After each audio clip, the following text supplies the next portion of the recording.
Hi friends, welcome back to my channel. कैसे हैं आप लोग? उम्मीद करती हूँ बहुत अच्छे होंगे। जी हाँ, आज है हमारी बचत वीडियो जो काफ़ी टाइम से मुझे रिक्वेस्ट आ रही थी। इससे क्या होगा ना कि जैसे ही आपकी सैलरी आएगी वैसे ही आपकी चुटकियों में बचत हो जाएगी। कैसे?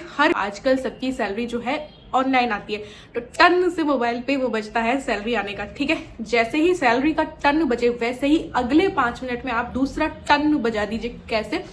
कि जैसे ही आपकी सैलरी अकाउंट में सैलरी आती है तो आप दूसरे अकाउंट में अपना एक सेविंग अकाउंट जो है अलग इंसान को रखना चाहिए। आप अपने दूसरे सेविंग अकाउंट में जो है आप अपनी सैलरी का 20% उसी 5 मिनट में सेंड कर दीजिए, क्योंकि आजकल ऑनलाइन पेमेंट का जमाना। तो जो जिस अकाउंट में सैलरी आती है तो उससे हमारी बचत नहीं होती, उसी से सारे खर्चे चलते हैं, हम पैसा निकलाते हैं, तो वहां पे बचत होना मुमकिन नहीं है। तो इस तरीके से आप अपनी सैलरी का 20% सैलरी के आते ही बचा सकते हैं। अब कुछ लोगों का ये रहता है कि हमारे पास तो 20% बचेगा ही नहीं। कुछ लोगों की देखो सैलरी बहुत कम होती है, 10,000, 15,000, 20,000 आज के ज़माने में बहुत कम मायने रखता है।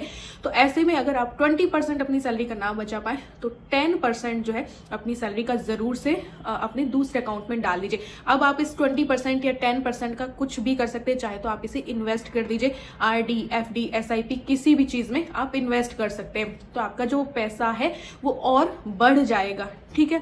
अब कुछ गृहिणियां होंगी जो बोलेंगी कि हमारी तो सैलरी नहीं आती है ना। तो ऐसे में क्या होता है ना कि उन लोगों को हस्बैंड जो है घर चलाने के लिए पैसा देते हैं। तो जब आपके हस्बैंड जैसे ही सैलरी आए और आप लोगों को हाथ में पैसा थमाए कि इस पैसे में आपको महीने का जो खर्चा है वो चलाना है, तो सबसे पहला काम आपको क्या करना है, आपको उस पैसे में से कुछ परसेंट, 10% या 20% उस पैसे का, चाहे हस्बैंड कितना भी महीने का खर्च चलाने के लिए दे रहे हो, 10,000 दे रहे हो, तो आप 1,000 निकाल के एक बार अलग रख दीजिए। या आपका भी अकाउंट होगा तो उसमें आप डाल सकते हो। या फिर क्या कीजिए कि आप खर्च ना कर सको, इस चक्कर में आप 500 या 1000 की पोस्ट ऑफिस में RD करवा सकते हो, है ना।